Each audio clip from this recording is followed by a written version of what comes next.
ગુજરાતીમાં આપનું સ્વાગત છે। આપની સાથે હું છું કોમલ। સમાચારની શરૂઆત કરીએ તો 2 દિવસ બાદ ગુજરાતમાં જામશે વરસાદી માહોલ। હવામાન વિભાગ દ્વારા આગાહી કરવામાં આવી છે તો 30 મે થી 3 જૂન સુધી વરસાદની આગાહી કરવામાં આવી છે। ભારે પવન ગાજવીજ સાથે વરસાદની આગાહી કરવામાં આવી છે તો રાજ્યમાં ગરમી ઉકળાટ વરસાદની આગાહી કરવામાં આવી છે। 30 અને 31 મે તેમજ 1 અને 2 જૂને વરસાદની આગાહી કરવામાં આવી છે। ગાજવીજ સાથે તેમજ પવન સાથે વરસાદની આગાહી કરવામાં આવી છે તો 40 થી 50 કિલોમીટરની ઝડપે પવન ફૂંકાશે। 2 દિવસ બાદ તાપમાન 3 થી 5 ડિગ્રી ઘટાડો થશે તો વેસ્ટર્ન ડિસ્ટર્બન્સથી વરસાદ રહેશે અને ઉત્તર ગુજરાત, મધ્ય ગુજરાત, દક્ષિણ ગુજરાતમાં વરસાદની આગાહી કરવામાં આવી છે। ચોમાસું અરેબિયન સી થી સાનુકૂળ સ્થિતિમાં છે ત્યારે 30 મે કચ્છ, બનાસકાંઠા, પાટણ, સાબરકાંઠા, અરવલ્લી, મહીસાગર, પંચમહાલ, દાહોદ, છોટાઉદેપુર, નર્મદા, તાપીમાં વરસાદની આગાહી કરવામાં આવી છે। કયા કયા વિસ્તારમાં વરસાદ પડશે તેના વિશે આપણે માહિતી લઈ રહ્યા છીએ ત્યારે બીજી તરફ હવે 31 મે ક્યાં વરસાદ ખાબકશે તેના પર પણ નજર કરીએ તો 31 મે કચ્છ, બનાસકાંઠા, પાટણ, મહેસાણા, સાબરકાંઠા, અરવલ્લી, મહીસાગર, પંચમહાલ, દાહોદ, છોટાઉદેપુર, નર્મદા, તાપી, ડાંગમાં વરસાદ ખાબકશે તો 31 મે આ તમામ વિસ્તારોમાં વરસાદની આગાહી કરવામાં આવી છે। હવે 1 જૂન પર નજર કરીએ કે 1 જૂને ક્યાં આગળ વરસાદ વરસશે ત્યારે બનાસકાંઠા, પાટણ, મહેસાણા, સાબરકાંઠા, અરવલ્લી, ગાંધીનગર, અમદાવાદ, ખેડા, આણંદ, પંચમહાલ, મહીસાગર, દાહોદ, વડોદરા, છોટાઉદેપુર, ભરૂચ, નર્મદા, સુરત, તાપી, નવસારી, ડાંગ, વલસાડ, દાદરા નગર હવેલી, અમરેલી, ભાવનગર, ગીર સોમનાથ અને દીવમાં વરસાદને લઈને આગાહી કરવામાં આવી છે। હવે 2 જૂન પર નજર કરીએ તો 2 જૂનમાં વરસાદને લઈને કયા વિસ્તારોમાં આગાહી કરવામાં આવી છે તેના પર નજર કરીએ। ક્યાં આગળ વરસાદ ખાબકશે તો સૌરાષ્ટ્ર, ઉત્તર ગુજરાત અને દક્ષિણ ગુજરાતમાં વરસાદની આગાહી 2 जून માટે કરવામાં આવી છે। आने वाले 7 दिनों के लिए गुजरात स्टेट के फोरकास्ट की बात करेंगे तो डे 1 और डे 2 में ड्राई वेदर प्रिवेल करेगा और डे 3 से लेकर डे 7 तक लाइट टू मॉडरेट रेन का पूर्वानुमान है और साथ में मॉडरेट थंडरस्टॉर्म और जो थंडरस्टॉर्म होगा उसके साथ जो विंड होगी वो 40 से 50 किलोमीटर पर आवर के आसपास रहने का पूर्वानुमान है। और डे 4, 5 और 6 में गुजरात रीजन में आइसोलेटेड प्लेसेस के हेवी रेनफॉल की वार्निंग है। और डे 4, 5 और 6 में जो डिस्ट्रिक्ट हैं जहाँ पे आइसोलेटेड प्लेसेस पे हेवी रेनफॉल की वार्निंग है वो डिस्ट्रिक्ट है अरावली, महीसागर, दाहोद डे 4 के लिए और डे 5 के लिए महीसागर, दाहोद और छोटाउदेपुर। और डे 6 के लिए जो डिस्ट्रिक्ट है जहाँ पर हेवी रेनफॉल की वार्निंग है वो डिस्ट्रिक्ट है नर्मदा, तापी और छोटाउदेपुर डिस्ट्रिक्ट। મોરબીના હળવદ અને આસપાસના વિસ્તારોમાં પાણી સંકટ દિવસે ને દિવસે ગંભીર બનતો જઈ રહ્યો છે ત્યારે ધારાસભ્ય પ્રકાશ વરમોરા દ્વારા રજૂઆત કરવામાં આવી છે। આ રજૂઆત બાદ આખું તંત્ર દોડતું થયું હતું। પાણી પુરવઠા બોર્ડ તથા નર્મદા નિગમના અધિકારીઓ અને સ્ટાફનો કાફલો બ્રાહ્મણી 2 ડેમ પર દોડી આવી સ્થિતિનું નિરીક્ષણ કર્યું હતું। ડેમમાં માત્ર અંદાજિત 600 MLD જેટલું જ પાણી બાકી હોવાનું જાણવા મળ્યું છે તો પાણી પુરવઠા વિભાગ અને નર્મદા નિગમના અધિકારીઓએ જણાવ્યું હતું કે હાલમાં નર્મદા કેનાલમાં રિપેરિંગ કામ ચાલી રહ્યું હોવાથી 31 તારીખ આસપાસ પાણી છોડવામાં આવશે। આ સમગ્ર મામલે ધારાસભ્ય પ્રકાશ વરમોરાએ પાણી પુરવઠા વિભાગ અને નર્મદા નિગમના જવાબદાર અધિકારીઓની બેદરકારી સામે આક્રોશ વ્યક્ત કર્યો છે અને જવાબદાર અધિકારીઓ સામે કડક કાર્યવાહી થવી જોઈએ તેવી પણ માંગ કરવામાં આવી છે।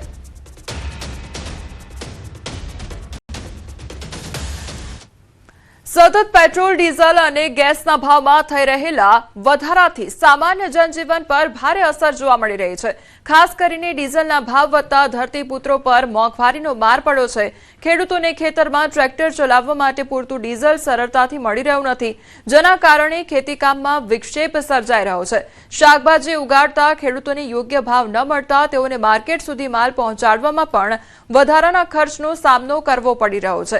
બીજી તરફ ખેત મજૂરોની સ્થિતિ પણ ખરાબ બની છે જે આખા દિવસની મહેનતના બદલામાં મળતા ઓછા વેતનમાં જીવન ગુજારવું મુશ્કેલ બન્યું છે તો ટ્રાન્સપોર્ટેશન ખર્ચ વધતા ખેડૂતો અને મજૂરો બંને સરકાર પાસે ભાવ ઘટાડવાની માંગ કરવામાં આવી રહી છે।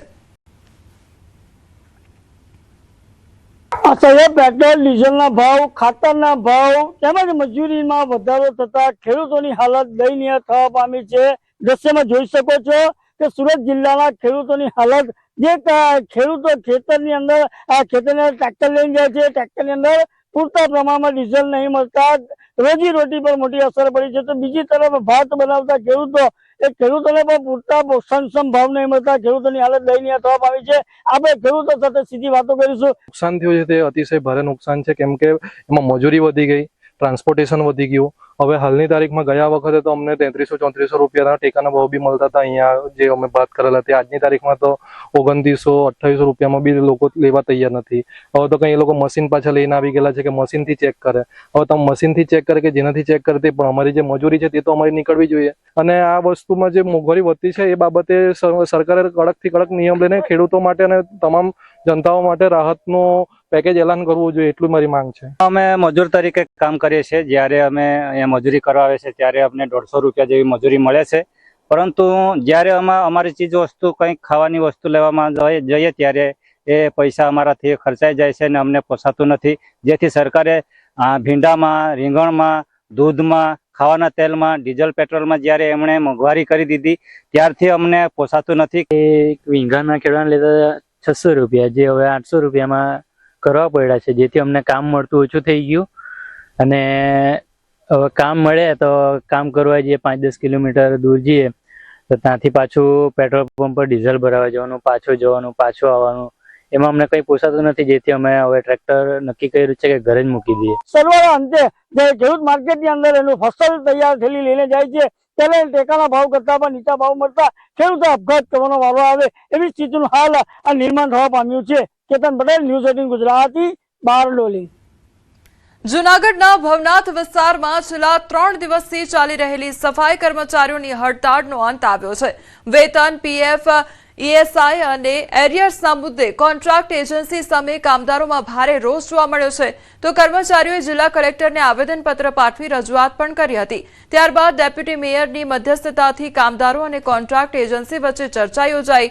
સકારાત્મક વાતચીત બાદ મામલો થાળે પડતા સફાઈ કર્મચારીઓએ હડતાળ સમેટી લીધી છે અને આજથી ભવનાથ વિસ્તારમાં નિયમિત સફાઈ કામગીરી ફરી એકવાર શરૂ કરવામાં આવી છે. આજરોજ સફાઈ કર્મચારીઓના આગેવાનો સાથે સફાઈ કર્મચારીઓની મુલાકાત કરી. જે હાલમાં નવી એજન્સી છે તેના રેગ્યુલર પીએફ મળી રહે તેનો વિશ્વાસ સમગ્ર સફાઈ કર્મચારીઓને અપાવી આજથી આ હડતાલ સમેટી અને નવી એજન્સીમાં કોઈ પણ જાતનો ઇસ્યુઝ નહીં આવે. જે ડીજી નાકરાણીનો જે જૂનો ઇસ્યુ હતો તે સફાઈ કર્મચારીઓને પીએફ ન મળ્યું, આ એજન્સીએ ખાતરી આપી કે તમારું કોઈ પણ જાતનું પીએફ કાપવામાં નહીં આવે. ને અમારો પ્રશ્ન હતો પીએફ માટે, પગાર માટે ને એરિયસ માટે. તો એ માટે અમે આ બધાને અહીંયા ભેગા કર્યા હતા અને બોલાવ્યા હતા. તો એ લોકો આવ્યા છે અને અમારો પ્રશ્ન એમને સોલ્વ કર્યો છે. અમે આ 3 દિવસથી હડતાલ ઉપર હતા તો આજે લોકો આવ્યા છે અને અમારો પ્રશ્ન બધે સોલ્વ કરી ગયા છે. અમદાવાદમાં નીતિન પટેલની સમાજના આગેવાનોને અપીલ કરવામાં આવી છે. એક ભાઈ આગળ જતો હોય તો ઈર્ષા ન કરશો તેવું કહેવામાં આવ્યું છે. એકબીજાના પગ ના ખેંચશો, જરૂર પડે ત્યારે સહયોગ આપજો. એકબીજા પગ ખેંચશો તો આગળ નહીં વધી શકો તેવું કહેવામાં આવ્યું છે. સોલા કેમ્પસના વિકાસ માટે દાન આપવા અપીલ પણ કરવામાં આવી. સૌને મળીને પ્રેમથી કામ કરવાની વાત તેમના દ્વારા કરવામાં આવી. એક ભાઈ આગળ જતો હોય તો એની ઈર્ષા ના કરતા એ ભાઈને સહયોગ આપજો, એ ભાઈને આગળ વધારજો. જો ઈર્ષા કરશો, એકબીજાના પગ ખેંચશો તો આપણે આગળ નહીં વધીએ. અમદાવાદના આ પશ્ચિમ વિસ્તારના અને પૂર્વ વિસ્તારના ભાઈઓના સહયોગથી આપણે જ્યારે આવા વિશાળ કામો કરી રહ્યા છીએ ત્યારે જ્યારે જરૂર પડે ત્યારે બધા સહયોગ આપો એવી વિનંતી કરું છું. ગુજરાતની વિવિધ મહાનગરપાલિકાઓમાં નવા મેયર અને હોદ્દેદારોની જાહેરાત થઈ રહી છે. રાજકોટમાં નેહલ શુક્લને મેયર તરીકે પસંદ કરવામાં આવ્યા છે. તો રાજકોટ મહાનગરપાલિકાના ઇતિહાસમાં પ્રથમ વખત શહેર ભાજપ પ્રમુખ, રાજ્યસભાના સાંસદ અને મેયર ત્રણેય હોદ્દા બ્રાહ્મણ સમાજને મળતા અનોખો સંયોગ સર્જાયો છે. જ્યારે વડોદરામાં ગીતાબેન મકવાણાએ નાનકડી કેબિનમાંથી સીધા મેયર પદ સુધીનો સફર પૂર્ણ કરી પ્રેરણાદાયી ઉદાહરણ પૂરું પાડ્યું છે. બીજી તરફ વડોદરામાં ગીતાબેન મકવાણા મેયર બનતા મહિલાઓ માટે આ ગૌરવની ક્ષણ બની ગઈ છે. તો પરશુરણની નાનકડી કેબિન ચલાવતી ગીતાબેન હવે મેયરની કેબિન સુધી પહોંચતા મહિલા સશક્તિકરણનું પ્રતીક બન્યા છે. વડોદરામાં 5 મુખ્ય હોદ્દેદારોમાં 3 મહિલાઓને સ્થાન અપાતા મહિલાઓને પ્રાધાન્ય આપવામાં આવ્યું છે. ભાવનગરમાં ઉષાબેન તલરેજા, આણંદમાં દીપિકાબેન પટેલ અને સુરેન્દ્રનગરમાં રાકેશભાઈ રાઠોડને મેયર પદની જવાબદારી સોંપાઈ છે. તો વાપી મહાનગરપાલિકાને પણ પ્રથમ મેયર તરીકે દક્ષાબેન પટેલ મળ્યા છે. વિવિધ શહેરોમાં મહિલાઓને મહત્વના હોદ્દા અપાતા મહિલા સશક્તિકરણનો સંદેશ વધુ મજબૂત બન્યો છે. વડોદરા મહાનગરપાલિકાની નવી ટર્મની પ્રથમ સામાન્ય સભામાં ગીતાબેન મકવાણા નવા મેયર અને આદિત્ય પટેલ ડેપ્યુટી મેયર તરીકે ચૂંટાયા હતા. ખંડેરાવ માર્કેટ સ્થિત સભા હોલમાં યોજાયેલી બેઠકમાં શ્વેતા માછીને શાસક પક્ષના નેતા અને વિજય ચૌહાણને દંડક તરીકે જાહેર કરવામાં આવ્યા હતા. ત્યારબાદ નવા મેયર દ્વારા સ્થાયી સમિતિના 12 સભ્યોના નામોની જાહેરાત કરવામાં આવી હતી અને પ્રથમ બેઠકમાં વર્ષા વ્યાસ સ્થાયી સમિતિના ચેરમેન તરીકે બિનહરીફ ચૂંટાયા હતા. આ સાથે વડોદરા મહાનગરપાલિકાના નવા બોર્ડની રચના પૂર્ણ થઈ અને નવી શાસક ટીમ કાર્યરત બની છે. મને જે આ પદ મળ્યું છે અને જે આ મને જવાબદારી મળી છે 2.5 વર્ષ માટે, એ 2.5 વર્ષની જવાબદારીને હું જનકલ્યાણ માટે મારી બનતી પૂરી કોશિશ કરીશ અને જેટલું પણ હું યોગદાન મારાથી કપાશે એનો હું પૂરો ટ્રાય કરીશ. કે પડકાર સ્વરૂપે ઘણા બધા કામો હોય છે, પણ હંમેશા જ્યારે સંગઠન અને બધા જ કોર્પોરેટર સાથે મળીને, સાથે હું પ્રેસ મીડિયાને પણ આહવાન કરી રહી છું, ત્યાં છે આપણને દરેકના સાથ સહકારથી જેટલું બને એટલું વડોદરા શહેરને પ્રાયોરિટી મુજબ જે કામ કરવાનું થાય એના માટે હું કટિબદ્ધતા કરી રહી છું. વાપી મહાનગરપાલિકાને ચૂંટણીના 1 મહિના બાદ નવા મેયર મળ્યા છે. આજે વાપી મહાનગરપાલિકાના ચૂંટાયેલા કોર્પોરેટરોની પ્રથમ સામાન્ય સભા મળી હતી, જેમાં મહાનગરપાલિકાના મેયર, ડેપ્યુટી મેયર અને સ્ટેન્ડિંગ કમિટીના ચેરમેનની ચૂંટણી પ્રક્રિયા કરવામાં આવી હતી. જેમાં મેયર તરીકે વોર્ડ નંબર 4ના ભાજપના કોર્પોરેટર દક્ષાબેન પટેલ, ડેપ્યુટી મેયર તરીકે મિતેશ દેસાઈ અને સ્ટેન્ડિંગ કમિટીના ચેરમેન તરીકે સતીશભાઈ પટેલ બિનહરીફ ચૂંટાઈ આવ્યા હતા. આ સાથે જ વાપી મનપાની સ્ટેન્ડિંગ કમિટીના સભ્યોની પણ જાહેરાત કરવામાં આવી હતી. વાપી મહાનગરપાલિકાની યોજાયેલી ચૂંટણીમાં કુલ 52 બેઠકોમાંથી 37 બેઠકો પર ભાજપના ઉમેદવારોનો વિજય થયો હતો. 11 બેઠક પર કોંગ્રેસ અને 4 બેઠકો પર અપક્ષ ઉમેદવારોનો વિજય થયો હતો. આથી આજે પ્રથમ સામાન્ય સભામાં જ મનપાની નવી ટીમની જાહેરાત થઈ છે. આથી ભાજપના કાર્યકર્તાઓ અને હોદ્દેદારોના સમર્થકોએ ચૂંટાયેલા હોદ્દેદારોને શુભેચ્છાઓ પાઠવી હતી. નવી ચૂંટાયેલી ટીમ વાપી મહાનગરપાલિકા વિસ્તારના સર્વાંગી વિકાસ કરવાની ખાતરી આપી હતી.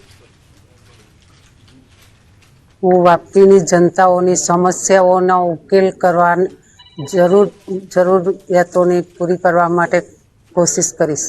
મારા સાથી સભ્યો સાથે કોશિશ કરીશ. જે નવા વિસ્તારો, નવા ગામો જોડાયા છે એમાં કઈ રીતે વિકાસ?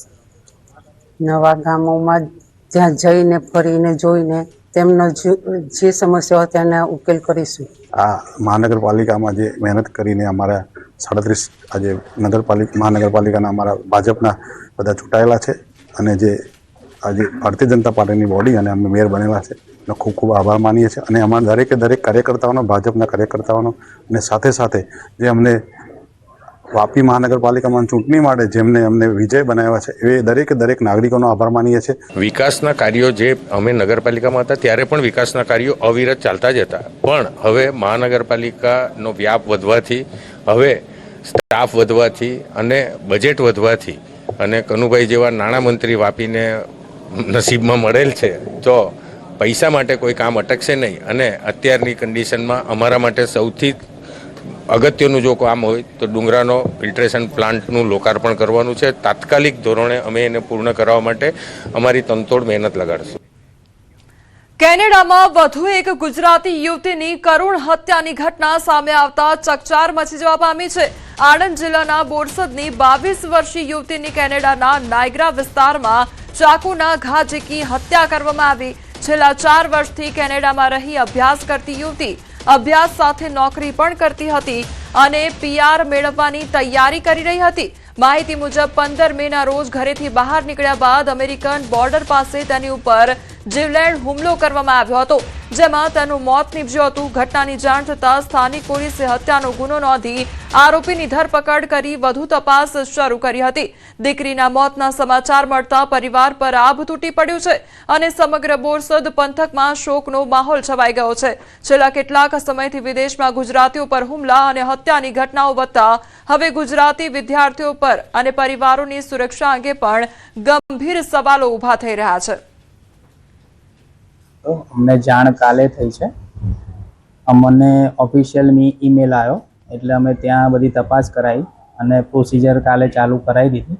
સરકાર પાસેથી એટલી જ અપેક્ષા કે અમારી દીકરીની જે ડેડ બોડી છે જે as soon as possible India મોકલાવે। સરકાર પાસે અપેક્ષા એ જ કે આપણે તો અમારા ઘરમાં તો બીના બની ગઈ છે, પણ ભવિષ્યમાં આવા આપણા સ્ટુડન્ટો જે ઇન્ડિયાના હોય એને કોઈ પણ જાતનું કોઈ આવા લોકો ટાર્ગેટ કરી રહ્યા છે એ ન કરી શકે। એ માટે સરકારને મારી વિનંતી કે હવે પછી આવા જો કોઈ શું કહેવાય આ ડ્રગિસ્ટો હોય કે પછી કોઈ પણની દીકરી એની આ જવાબદારી આ રીતની સરકારની થોડીક અપેક્ષા રાખીએ કે આવું ફરીવાર ના બને આવું। એટલે અમને તો એકદમ બહુ અમારું આખું ફેમિલી આઘાતમાં સરી પડ્યું છે। હજુ પણ સમાજમાં અંધશ્રદ્ધાનું ધૂણતું ભૂત જોવા મળી રહ્યું છે।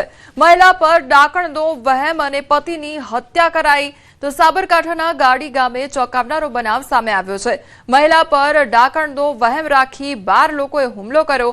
મહિલાનો પતિ વચ્ચે પડતા કુહાડીના ઘા ઝીકાયા તો ઘાયલ આધેડનું અમદાવાદ સિવિલમાં સારવારમાં મોત નીપજ્યું છે। હુમલામાં મહિલા સહિત અન્ય 2 લોકો ઘાયલ થયા છે તો ચિઠોડા પોલીસે ઘટનાને લઈને ગુનો નોંધી વધુ તપાસ હાથ ધરી છે।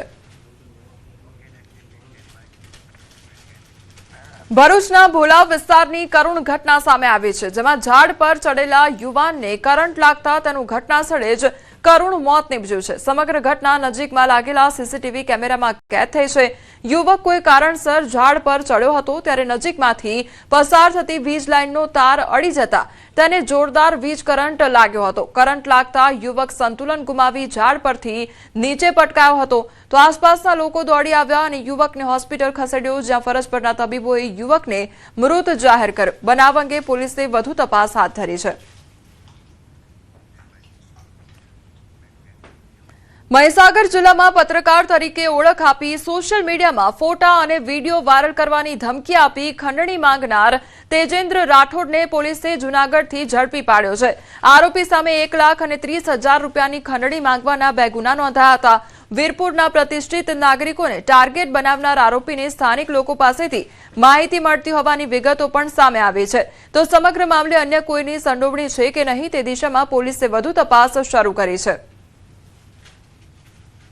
ગુનામાં 1 લાખ રૂપિયા જેટલી ખંડણી માંગવાનો એફઆઈઆર દાખલ કરી છે, તેમજ બીજા એક ગુનામાં 30,000 જેટલી રકમની ખંડણી માંગવાનો ગુનો દાખલ કર્યો છે। વીરપુરના લોકલ વ્યક્તિઓ દ્વારા તેજેન્દ્ર રાઠોડને માહિતી આપવામાં આવતી હતી। પોલીસ દ્વારા આ વ્યક્તિને જૂનાગઢથી ધરપકડ કરી લીધી છે। પોલીસ તમામ બાબતોની તપાસ કરી રહી છે કે એવા કયા વ્યક્તિઓ આ સમગ્ર ઘટનામાં સામેલ છે। બનાસકાંઠાના ગઢ ગામની સીમમાંથી એસઓજીની ટીમે બાતમીના આધારે લાખો રૂપિયાનું શંકાસ્પદ ઘી ઝડપી પાડ્યું છે। પોલીસે પિકઅપને રોકી તલાશી લેતા તેમાં અલગ અલગ માર્ક્સવાળા ઘીનો જથ્થો મળી આવ્યો હતો, જેમાં રિવાજ પ્રીમિયમ કાવ ઘી, શ્રી કૃષ્ણ કુંજ પ્યોર પ્રીમિયમ ઘી તેમજ રિવાજ પ્રીમિયમ ઘીના ડબ્બાઓ સામેલ હતા। પોલીસે અંદાજે 16 લાખથી વધુનો 15 કિલોના 176 જેટલા ઘીના ડબ્બા જપ્ત કર્યા છે। તપાસ દરમિયાન શંકાસ્પદ ઘીના પેકિંગમાં પણ ગોટાળો સામે આવ્યો છે। ડબ્બાઓ પર મેન્યુફેક્ચરિંગ તારીખ જૂન 2026 દર્શાવવામાં આવી છે, જ્યારે હાલમાં મે મહિનો ચાલી રહ્યો છે। તો સમગ્ર મામલે ફૂડ એન્ડ ડ્રગ્સ વિભાગ દ્વારા લોકોના આરોગ્ય સાથે ચેડા કરનાર તત્વો સામે કડક કાર્યવાહી કરવામાં આવે તેવી માંગ ઉઠી છે। મહેસાણા મહાનગરપાલિકા વિસ્તારમાં આગામી સમયમાં યોજાનારી રાષ્ટ્રીય વસ્તી ગણતરીની કામગીરીને લઈને તંત્ર હવે એક્શન મોડમાં આવી ગયું છે। ફરજ સોંપાયા બાદ પણ તાલીમમાં ગેરહાજર રહેનારા આશરે 50 જેટલા શિક્ષકો, કર્મચારીઓ અને આંગણવાડી કાર્યકરો સામે હવે કડક કાયદેસરની કાર્યવાહી હાથ ધરવામાં આવશે। મનપાના ડેપ્યુટી કમિશનર દર્શનસિંહ ચાવડાએ સ્પષ્ટ શબ્દોમાં ચેતવણી આપતા જણાવ્યું છે કે વસ્તી ગણતરી જેવી રાષ્ટ્રીય મહત્વની કામગીરીમાં બેદરકારી ચલાવી લેવામાં નહીં આવે અને જરૂરી બનશે તો આવા કર્મચારીઓ સામે એફઆઈઆર પણ નોંધવામાં આવશે। મનપા વિસ્તારમાં કુલ 680 જેટલા ગણતરીદારો અને સુપરવાઇઝર્સની જરૂરિયાતને ધ્યાનમાં રાખીને વિવિધ વિભાગોમાંથી સ્ટાફને ઓર્ડર અપાયા હતા અને તાલીમનું આયોજન પણ કરવામાં આવ્યું હતું. છતાં અનેક કર્મચારીઓએ તાલીમમાં હાજરી આપી નહોતી. વસ્તી ગણતરીના કાયદા હેઠળ આવી બેદરકારી બદલ 3 વર્ષ સુધીની જેલની સજાની જોગવાઈ પણ હોવાનું તંત્રએ જણાવ્યું છે. મનપાની આ આકરી કાર્યવાહીથી બેદરકાર કર્મચારીઓમાં ભારે ફફડાટ ફેલાયો છે. લગભગ 2 જેટલી નોટિસો બજાવ્યા બાદ 50 જેટલા શિક્ષકો, કર્મચારીઓ અને આંગણવાડી કાર્યકરો હજી પણ તાલીમમાં જોડાયા નથી. સેન્સસ એક્ટ હેઠળ આવા શિક્ષકોને એમની સામે FIR સહિતની કામગીરી કરવામાં આવશે. આ એક્ટમાં 3 વર્ષ સુધીની સજાની જોગવાઈ છે. સિંહોમાં ભેદી મૃત્યુ મામલે અર્જુન મોઢવાડિયાનું નિવેદન સામે આવ્યું છે. સીએમએ ઉચ્ચ અધિકારીઓ સાથે બેઠક યોજી જરૂરી સૂચના આપી તો સિંહોની ટ્રીટમેન્ટ અને કાર્યવાહી ચાલુ છે અને રિસર્ચ સેન્ટરમાં સેમ્પલ પણ મોકલવામાં આવ્યા છે. ત્યારે 10 કિલોમીટરના વિસ્તારના સિંહોને આઇસોલેટ કરવામાં આવ્યા છે. પરંતુ અત્યારે જે સિમ્પટમ જોઈને જે ટ્રીટમેન્ટ કરવી જોઈએ એ ટ્રીટમેન્ટ અને કાર્યવાહી ચાલુ છે. પ્રધાનમંત્રીશ્રીના કાર્યાલયમાંથી પણ સતત માર્ગદર્શન મળી રહ્યું છે. એ ઉપરાંત અહીંયા ગઈકાલે જ આપણા લોકપ્રિય મુખ્યમંત્રી શ્રી ભૂપેન્દ્રભાઈ પટેલ સાહેબે પણ અહીંયા ઉચ્ચ અધિકારીઓની મિટિંગ બોલાવીને એમણે જાણકારી મેળવીને જરૂરી માર્ગદર્શન પણ આપ્યું છે. સુરત જિલ્લા એલસીબીએ હલધારુ ગામ નજીકથી કારમાં લઈ જવાતા તમાકુ અને પાન મસાલાના જથ્થા પર દરોડો પાડી કાર્યવાહી હાથ ધરી છે. પોલીસે બિલ પુરાવા વગરનો જથ્થો ઝડપી પાડતા 2 શખ્સોની અટકાયત કરવામાં આવી છે. તો પ્રાથમિક તપાસમાં આ જથ્થો સુરતથી મહારાષ્ટ્ર લઈ જવાતો હોવાનું સામે આવ્યું છે. પોલીસે કાર, 2 મોબાઈલ ફોન તેમજ પાન મસાલા, તમાકુનો જથ્થો મળી કુલ રૂપિયા 4.23 લાખનો મુદ્દામાલ કબજે કર્યો છે. ભાજપના વીરપુરના દિગ્ગજ નેતા અને પૂર્વ શિક્ષણ સમિતિના ચેરમેન પિનાકિન શુક્લ અને અન્ય 3 ઇસમો સામે ગુનો દાખલ કર્યો છે. વીરપુરના રહીશ ભદ્રેશ સુથારના ઘરે જઈ ફેસબુક પર ફોટા કેમ મૂકે છે તેમ કહી મારામારી કરી હતી. તો લોખંડની પાઇપ, લાકડાના દંડા વડે ભદ્રેશ સુથારને ઘરે જઈને માર માર્યો હતો. તેનો મોબાઈલ અને લેપટોપ લઈ રવાના થઈ ગયા હતા. તો આરોપીઓ સામે લૂંટવીટ, મારામારીનો ગુનો દાખલ કરવામાં આવ્યો હતો. અગાઉ પણ પિનાકિન શુક્લ સામે 5 જેટલા ગંભીર નાના મોટા ગુનાઓ દાખલ થઈ ચૂક્યા છે. આ 4 ઇસમો ઘાતક હથિયારો સાથે, લોખંડી પાઇપો, દંડાઓ સાથે રાત્રે આવી મારા પર હિંસક હુમલો કર્યો અને મને અધમારી હાલતમાં ઘરમાં મૂકી મારા ઘરમાંથી લેપટોપ અને મોબાઈલ લઈ અને ભાગી ગયેલ છે. અમારા વિરુદ્ધ ફેસબુકમાં કોના કહેવાથી સ્ટોરીઓ ચડાવે છે એમ કહીને લાકડીના દંડા અને લોખંડની પાઇપ વડે મારવાનું શરૂ કરી દીધેલ હતું. આ વ્યક્તિને ખૂબ જ માર મારવામાં આવેલ અને ત્યારબાદ એ વ્યક્તિનું લેપટોપ અને મોબાઈલનું પણ લૂંટ કરેલ હતી. ત્યારબાદ આ 4 આરોપીઓ ત્યાંથી ફરાર થઈ ગયેલ હતા. પોલીસે આ સમગ્ર ઘટનાની ગંભીરતાને ધ્યાનમાં રાખીને આ 4 આરોપીને ઝડપી લેવાના ચક્ર ગતિમાન કર્યા છે. અમદાવાદમાં ભડાકા કરીને રોફ જમાવનાર નિવૃત્ત ડીવાયએસપી આખરે પોલીસના સકંજામાં આવી ગયા છે. વર્દી ગઈ પણ પાવર યથાવત રાખતા નિવૃત્ત ડીવાયએસપી સાહેબે ધોળે દિવસે ભડાકા કર્યા. નિવૃત્ત ડીવાયએસપી અશોકસિંહ ચૌહાણે સ્થળ પર ભડાકા કરી દાદાગીરી તો કરી, પણ પોલીસ સ્ટેશનમાં પણ તેમનો પાવર યથાવત જોવા મળ્યો. પોલીસ સ્ટેશનમાં હાઈ વોલ્ટેજ ડ્રામા કર્યો અને પોલીસ સ્ટેશન માથે લઈ લીધું. 2 પોલીસ કોન્સ્ટેબલે નિવૃત્ત ડીવાયએસપીને ધક્કા મારીને લોકઅપમાં ધકેલી દીધા હતા. સેટેલાઇટ પોલીસ સ્ટેશનમાં હાઈ વોલ્ટેજ ડ્રામા સર્જાયો હતો. ગઈકાલે જમીન દસ્તાવેજ અને ભાડાના નાણાં પરત માંગવાના વિવાદમાં નિવૃત્ત ડીવાયએસપી અશોકસિંહ ચૌહાણે પોતાના અંગત હથિયાર વડે 5 રાઉન્ડ ફાયરિંગ કર્યું હતું. સદનસીબે આ ગોળીબારમાં કોઈને ઈજા કે જાનહાનિ થઈ નથી.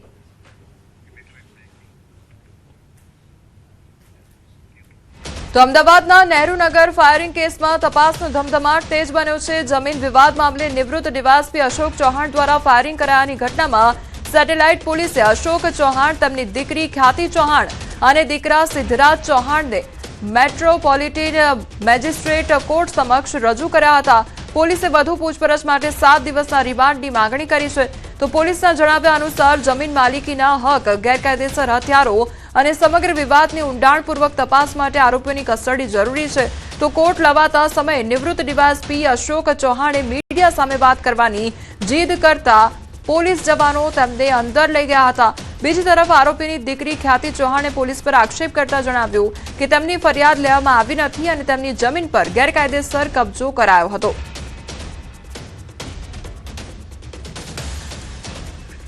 તો નહેરુનગરમાં ફાયરિંગનો આ મામલો સામે આવ્યો છે। નિવૃત્ત ડીવાયએસપી સહિત જે તેમનો દીકરો છે અને દીકરી છે તેમને કોર્ટ સમક્ષ રજૂ કરવામાં આવ્યા છે। તો બીજી તરફ 7 દિવસના રિમાન્ડની માંગણી પણ કરવામાં આવી છે। તો નિવૃત્ત ડીવાયએસપી દ્વારા મીડિયા સાથે વાતચીત કરવાનો પ્રયાસ પણ કરવામાં આવ્યો હતો, પરંતુ જે પોલીસ કર્મચારીઓ છે તેમના દ્વારા તેમને વાત કરવા દેવામાં નહોતી આવી।